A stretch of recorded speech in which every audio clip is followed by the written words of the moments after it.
എല്ലാവർക്കും നമസ്കാരം. പ്രോസ്റ്റേറ്റ് ഗ്രന്ഥിക്ക് ഉണ്ടാകുന്ന വീക്കം, എന്തുകൊണ്ടാണ് ഇത്തരത്തിൽ വീക്കം ഉണ്ടാകുന്നത്? ഇത്തരത്തിലുണ്ടാകുന്ന വീക്കം കാരണം ഉണ്ടാകുന്ന ഉദ്ധാരണ പ്രശ്നങ്ങൾ നമുക്ക് എങ്ങനെ ക്ലിയർ ചെയ്യാൻ പറ്റും? എന്തുകൊണ്ടാണ് പ്രോസ്റ്റേറ്റ് ഗ്രന്ഥി ഒരു ഏജ് കഴിഞ്ഞാൽ വലുതാവുന്നതിൻ്റെ പ്രധാന കാരണം എന്തൊക്കെയാണ്? എപ്പോഴൊക്കെയാണ് പ്രോസ്റ്റേറ്റ് ക്യാൻസർ ആയി മാറിയിട്ടുണ്ടോ എന്ന് നമ്മൾ സംശയിക്കേണ്ടത്? ഇതിനെ തുടർന്നുണ്ടാകുന്ന വേദനയും നീർക്കെട്ടും എങ്ങനെ നമുക്ക് വീട്ടിലിരുന്നു കൊണ്ട് മാനേജ് ചെയ്യാം എന്നൊക്കെ നമുക്ക് ഈ വീഡിയോയിലൂടെ ഒന്ന് നോക്കാം. ഞാൻ doctor Shreya S Madhavan, senior consultant, doctor Basil's homeo hospital, Pandikkad, Malappuram ജില്ല.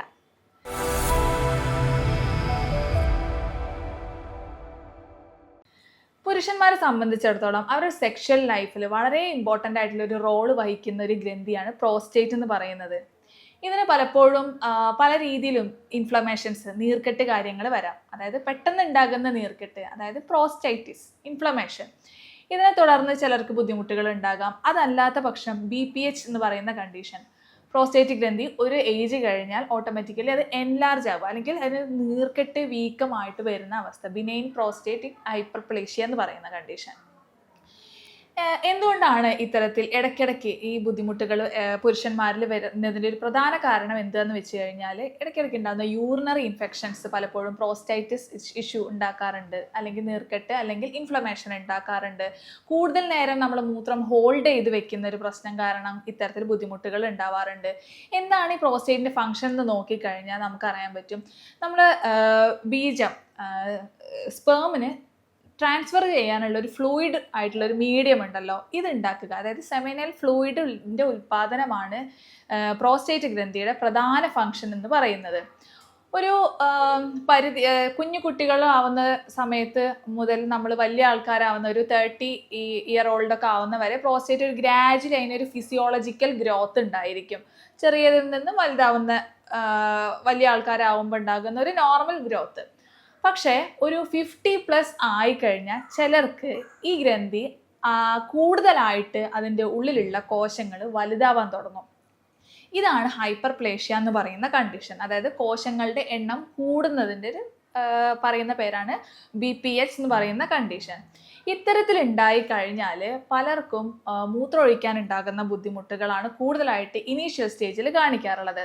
നമുക്ക് മൂത്രമൊഴിക്കാനുള്ള ടെൻഡൻസി പുരുഷന്മാർക്ക് കൂടുന്നുണ്ടായിരിക്കും. രാത്രി സമയങ്ങളിലായിരിക്കും ഇത് കൂടുതലായിട്ട് വരുന്നുണ്ടാവുക. അതുപോലെ തന്നെ മൂത്രം പോകുന്ന സമയത്ത് ഇനീഷ്യലി നമുക്ക് അതിനൊരു ഹോൾഡിങ് വരിക, അതായത് ഒരു പിടിച്ച് നിർത്തൽ തോന്നുക, അത് കഴിഞ്ഞിട്ടായിരിക്കും പോകുന്നുണ്ടാവുക. പോയി കഴിഞ്ഞാൽ വീണ്ടും ഡ്രോപ്പ് ആയിട്ട് വരുന്ന കണ്ടീഷൻ. അതുപോലെ ചിലർക്ക് ഈ നമ്മുടെ മലദ്വാരത്തിൻ്റെ അവിടെയൊക്കെ പെയിന് കാര്യങ്ങൾ, എരിച്ചിൽ വരെ ഇത് കൂടിക്കഴിഞ്ഞാൽ ഗ്രേഡ് 3 പ്രോസ്റ്റേറ്റോമെഗാലിയൊക്കെ ആവുന്ന സമയത്ത് ആൾക്കാർക്ക് വരാറുണ്ട്.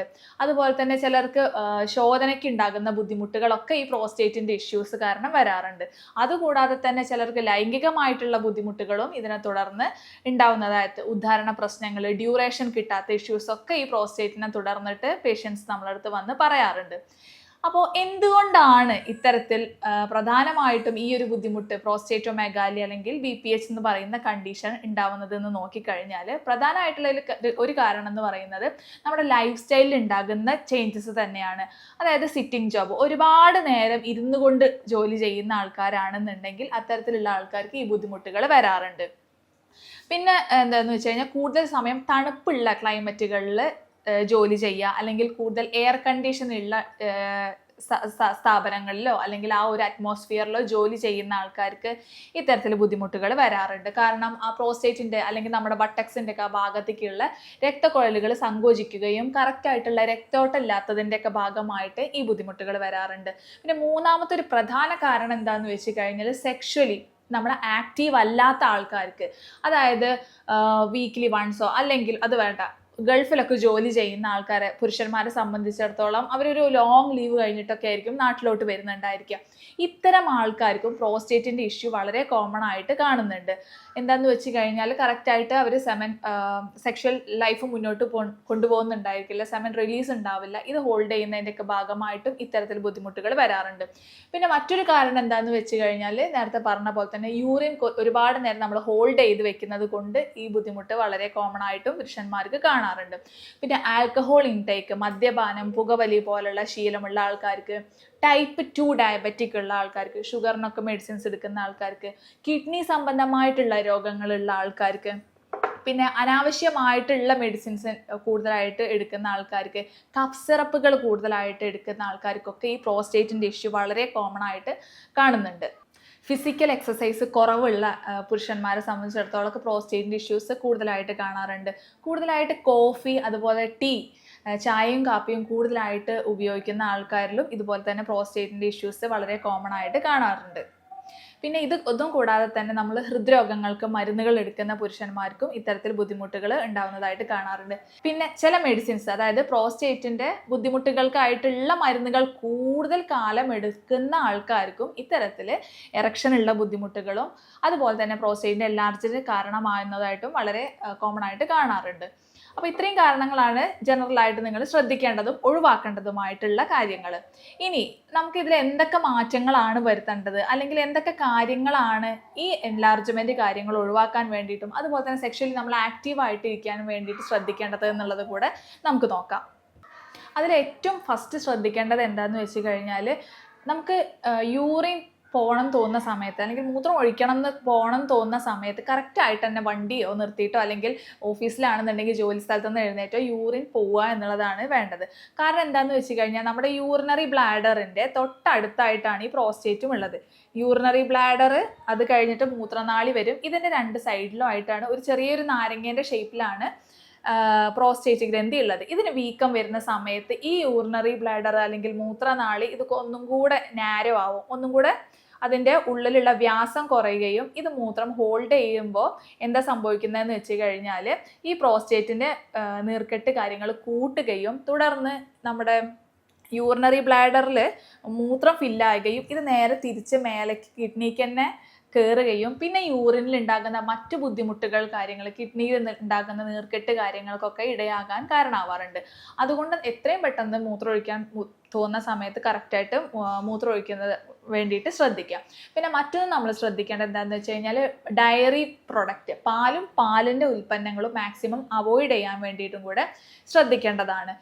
പിന്നെ മറ്റൊരു കാര്യം ശ്രദ്ധിക്കേണ്ടത് എന്താണെന്ന് വെച്ച് കഴിഞ്ഞാൽ, കൂടുതലായിട്ടും കാർബണേറ്റഡ് ഡ്രിങ്ക്സ് അതുപോലെ തന്നെ കോൾഡ് ഡ്രിങ്ക്സ് കാര്യങ്ങൾ ഒഴിവാക്കാൻ വേണ്ടിയിട്ട് ശ്രദ്ധിക്കുക. പുരുഷന്മാരെ സംബന്ധിച്ചിടത്തോളം അവർ ഇടയ്ക്കിടയ്ക്ക് റിഫ്രഷ്മെൻറ്റിന് വേണ്ടിയിട്ടൊക്കെ എന്തെങ്കിലും കാർബണേറ്റഡ് ഡ്രിങ്ക്സ് കാര്യങ്ങളൊക്കെ കഴിക്കാറുണ്ട്. അതൊക്കെ മാക്സിമം ഒഴിവാക്കാൻ വേണ്ടിയിട്ട് ശ്രദ്ധിക്കുക. പിന്നെ നമ്മൾ എന്താ ശ്രദ്ധിക്കേണ്ടതെന്ന് വെച്ച് കഴിഞ്ഞാൽ, പുളിയുള്ള ഫ്രൂട്ട്സ് അല്ലെങ്കിൽ അസിഡിക് ആയിട്ടുള്ള ജ്യൂസ്, ഫ്രൂട്ട്സ്, എക്സാമ്പിളായിട്ട് ഇപ്പോൾ നമ്മൾ മുന്തിരി ജ്യൂസൊക്കെ ഉണ്ടല്ലോ, അതൊക്കെ മാക്സിമം ഒഴിവാക്കാൻ വേണ്ടിയിട്ട് ശ്രദ്ധിക്കേണ്ടത് അനിവാര്യമായിട്ടുള്ള ഒന്നാണ്. പിന്നെ ആൽക്കഹോൾ ഇൻടേക്ക് ഉണ്ടെങ്കിൽ അത് പരിപൂർണമായിട്ട് ഒഴിവാക്കുക. സ്മോക്കിംഗ് ശീലം ഉണ്ടെന്നുണ്ടെങ്കിൽ അതും ഒഴിവാക്കേണ്ടത് അനിവാര്യമായിട്ടുള്ള ഒന്നാണ്. പിന്നെ നമ്മൾ ശ്രദ്ധിക്കേണ്ടത് മറ്റൊരു കാര്യം എന്താണെന്ന് വെച്ചാൽ, സെക്ഷലി ആക്റ്റീവ് ആവാൻ ശ്രദ്ധിക്കുക. എന്ന് വെച്ച് കഴിഞ്ഞാൽ പലർക്കും ഈ താല്പര്യക്കുറവിൻ്റെ ഒരു പ്രധാന കാരണം ഈ പ്രോസ്റ്റേറ്റിൻ്റെ ഇഷ്യൂസ് ഉണ്ടാക്കാറുണ്ട്. അപ്പോൾ എന്താ സംഭവിക്കുക, അവിടെ നീർക്കെട്ട് കാര്യങ്ങൾ കൂടുകയും അതിനെ തുടർന്ന് ഇത് എൻലാർജ് ആവാനും തുടങ്ങും. ആഴ്ചയിൽ നമ്മൾ ഇപ്പോൾ ഒരു 3-4 തവണയൊക്കെ ആയിട്ട് സെക്ഷലി ആക്റ്റീവ് ആവാൻ ശ്രദ്ധിക്കുന്നതും ഈ പ്രോസ്റ്റേറ്റിൻ്റെ ഇൻഫ്ലമേഷൻ കാര്യങ്ങൾ കുറയ്ക്കാൻ വേണ്ടിയിട്ട് സഹായിക്കുന്നുണ്ട്. ഇനി നമ്മൾ എന്തൊക്കെ ഭക്ഷണങ്ങളാണ് കൂടുതലായിട്ട് ഉൾപ്പെടുത്തേണ്ടത് എന്നുള്ളത് നോക്കാം. അതിൽ ഏറ്റവും ഇമ്പോർട്ടൻ്റ് ആയിട്ടുള്ളത് പംകിൻ സീഡ്സ് ആണ്, അതായത് മത്തൻ്റെ കുരു. ഒരു കൈപ്പിടിയിൽ ഒതുങ്ങുന്ന അത്ര ഒരു 20-30 ഗ്രാംസ് ഓഫ് മത്തൻ്റെ കുരു ഡെയിലി റോസ്റ്റ് ചെയ്തിട്ടോ അല്ലെങ്കിൽ നിങ്ങൾക്ക് റോ ആയിട്ടോ കറിയിലോ ഒക്കെ ഉപയോഗിച്ചിട്ട് കഴിക്കുന്നുണ്ടെന്നുണ്ടെങ്കിൽ പ്രോസ്റ്റേറ്റിൻ്റെ പ്രശ്നം ഒരു പരിധി വരെ നമുക്ക് കുറയ്ക്കാൻ ഹെൽപ്ഫുള്ളാണ്. അതുപോലെ നമ്മൾ ഒഴിവാക്കേണ്ട മറ്റൊരു ഇമ്പോർട്ടൻ്റ് ആയിട്ടുള്ള ഫുഡാണ് കപ്പലണ്ടി. പലപ്പോഴും നമ്മൾ ബസ് വെയിറ്റ് ചെയ്ത് നിൽക്കുന്ന സമയത്തോ അല്ലെങ്കിൽ വെറുതെ ഓഫീസിലിരിക്കുന്ന സമയത്തൊക്കെ ആണെന്നുണ്ടെങ്കിൽ നമ്മൾ കപ്പലണ്ടി ഒരുപാട് വെറുതെ നമ്മൾ കഴിക്കാറുണ്ട് ഒരു സ്നാക്കായിട്ട്. അത് കൂടുതലായി കഴിഞ്ഞാലും ഈ പ്രോസ്റ്റേറ്റിൻ്റെ ഇഷ്യൂ കൂടാൻ കാരണമാകുന്നുണ്ട്. അപ്പോൾ അതും ഒന്ന് ഒഴിവാക്കുക, കപ്പലണ്ടി ഒഴിവാക്കുന്നതായിരിക്കും പ്രോസ്റ്റേറ്റ് ഇഷ്യൂ ഉള്ള ആൾക്കാർ ശ്രദ്ധിക്കേണ്ട മറ്റൊരു കാര്യം. പിന്നെ നമ്മൾ ഉൾപ്പെടുത്തേണ്ടത് ലൈക്കോപ്പീൻ ജ്യൂസുകളാണ്. ഈ ഒരു കണ്ടന്റ് ഉള്ളത് ഏറ്റവും കൂടുതൽ തക്കാളിയിലാണ്. നിങ്ങൾക്ക് തക്കാളി കറി വെച്ചിട്ടോ അല്ലെങ്കിൽ തക്കാളി സാലഡുകളായിട്ടോ അല്ലെങ്കിൽ ജ്യൂസ് ആയിട്ടോ ഡെയിലി കഴിക്കുകയാണ് എന്നുണ്ടെങ്കിൽ പ്രോസ്റ്റേറ്റിൻ്റെ ഇഷ്യൂ കുറയ്ക്കാൻ വേണ്ടിയിട്ട് സഹായിക്കും. പിന്നെ മറ്റൊരു ഡ്രിങ്ക് നമുക്ക് ഉൾപ്പെടുത്താവുന്നതാണ് ഗ്രീൻ ടീ. ഗ്രീൻ ടീൻ്റെ ഉപയോഗവും നമുക്ക് പ്രോസ്റ്റേറ്റിൻ്റെ ഇഷ്യൂ കുറയ്ക്കാൻ വേണ്ടിയിട്ട് സഹായിക്കും. പിന്നെ നമുക്ക് കൂടുതലായിട്ട് ഉൾപ്പെടുത്താവുന്നതാണ് മുതിര. മുതിര കൂടുതൽ കഴിക്കുന്നതും ഈ പ്രോസ്റ്റേറ്റിൻ്റെ എൻലാർജ്മെൻറ്റ്, ഇൻഫ്ലമേഷൻ കാര്യങ്ങൾ കുറയ്ക്കാൻ വേണ്ടിയിട്ട് സഹായിക്കുന്നുണ്ട്.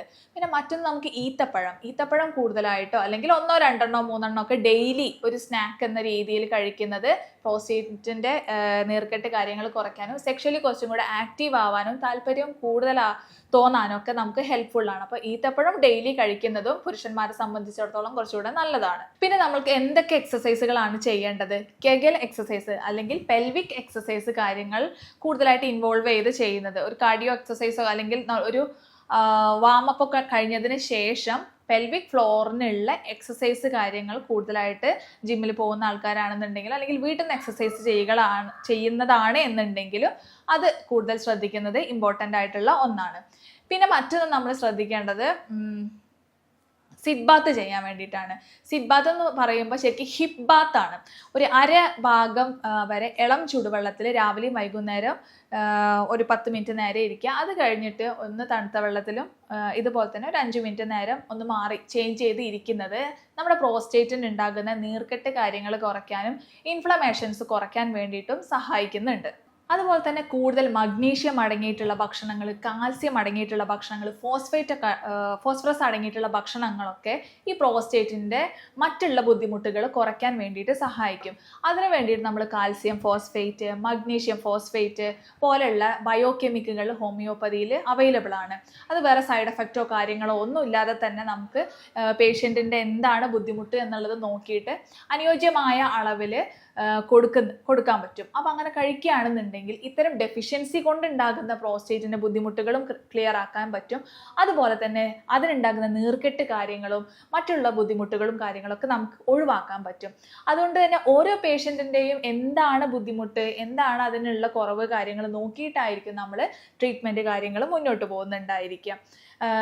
റെപ്പട്രൈസ് ചെയ്ത് നമ്മുടെ യൂറോപ്യൻ നിർമ്മിത സോഫ്റ്റ്വെയറിൻ്റെ ഒക്കെ സഹായത്തോടു കൂടെയാണ് ഓരോ പേഷ്യൻസിനും മരുന്നുകൾ പ്രിസ്ക്രൈബ് ചെയ്ത് കൊടുക്കുന്നുണ്ടായിരിക്കുക. പലർക്കും ഇപ്പോൾ ഗൾഫിലൊക്കെ ഉള്ള ആൾക്കാർക്കാണ് അല്ലെങ്കിൽ അബ്രോഡൊക്കെ ഉള്ള ആൾക്കാർക്കാണ് എന്നുണ്ടെങ്കിൽ പലർക്കും ഇത് നേരിട്ട് പറയാനായിരിക്കും ബുദ്ധിമുട്ട്. അപ്പോൾ അങ്ങനെ നേരിട്ട് വരാൻ ബുദ്ധിമുട്ടുള്ള ആൾക്കാർക്ക് നമുക്ക് ഓൺലൈനായിട്ട് കൺസൾട്ടിങ് അവൈലബിൾ ആണ്.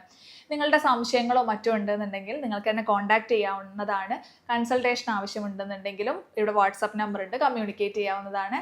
ഞാൻ doctor Shreya S Madhavan, senior consultant, doctor Basil's homeo hospital, Pandikkad, Malappuram ജില്ല.